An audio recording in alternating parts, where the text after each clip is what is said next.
Dr Hewson had to fight his way through anti-GST demonstrators. I need to know exactly what type of cake to give a detailed answer. This is the question for Dr Hewson. Is it taxable? Is it GST-able? The answer is it is.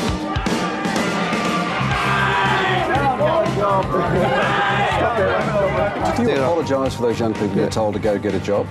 No, I didn't say go get a job. Oh, someone was just Somebody's get the putting context words right. in your Look, mouth, no.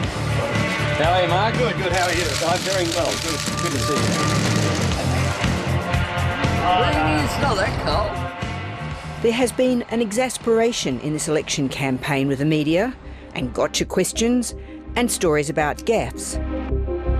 But past elections show how powerful one moment or one line can be in shaping perceptions.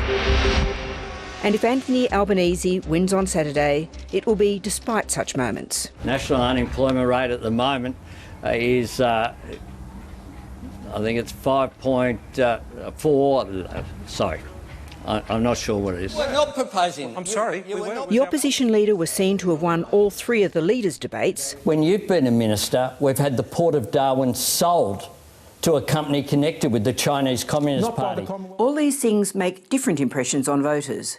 They also make impressions on the journalists reporting on elections.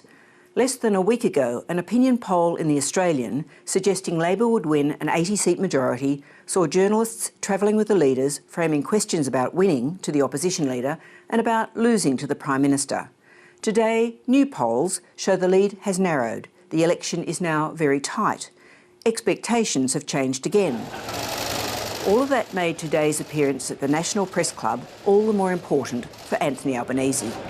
I'm seeking the honour of serving as Prime Minister of the best country in the world. Today there were two topics at the top of the campaign agenda, a renewed focus on falling wages, but also Labor's budget costings. The shadow treasurer who's running around saying a couple of $1 billion here and there over a year is not much. It's not a big deal. Well, it is a big deal, Jim. It's a very big deal. It was the issue of costings, which yesterday produced a campaign image which played large on the television. Anthony Albanese was showing walking away, or running according to some, from a press conference where he protests he had already answered 18 questions. Mr Albanese, will your deficit be higher or lower than the coalition? I don't want to disappoint you for Thursday. By this morning, the government was claiming that its estimates were that Labor's policies would cost $25 billion more than the government's over 4 years. You have to answer eventually. Labor is not denying that they will spend more than the government, but is arguing it is a quality spend rather than spending on pork barrelling. We've got $1 trillion in debt. And so the Australian people aren't focused on press conferences or the timing of costings release. They're focused on whether or not they can feed their kids under Scott Morrison. Labor argues the late release of costings is just what the coalition did in 2010 and 2013. But this sits uncomfortably with its pledge for better standards and accountability. We have released with every policy, with every single policy, we've released how much it would cost over the forward estimates. The government announced yesterday that it would save $1 billion by imposing constraints on public service spending. Today, the opposition leader announced $750 million of savings from putting some of the funds that the government distributes to target electorates back into the budget, where it says it can be better spent on delivering services, and that there would be more savings to come. Yesterday, they stood up and said we're going to gut the public service even more. Well, you know what that leads to? Robo-debt. It doesn't save money, it costs money because you take humans out of human services and it has devastating consequences for real people. It costs lives, as well as over $1 billion to taxpayers. The other new piece of information today was about wages. The so-called wage price index rose by just 2.4% for the year, compared to 5.1% inflation, once again confirming that real wages are going backwards, one of Labor's major charges against the government. Wages will rise for all the reasons that I've said. Wages will rise because of unemployment coming down. A fall of 2.7%. What a hit.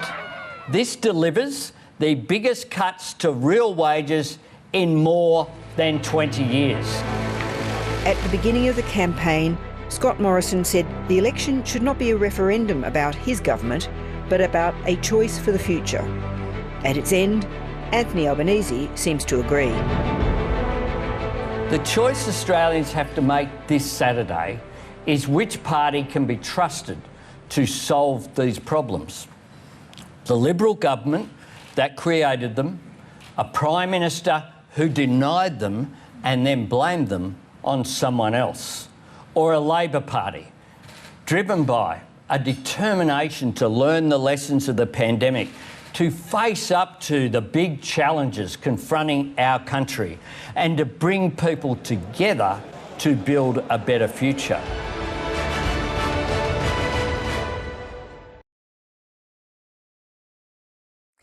Hi, I'm Lee Sales. Thanks for watching this story. If you'd like to watch more of 7:30's stories, they are on the left of your screen. And tap on the button below to subscribe and get the latest from ABC News.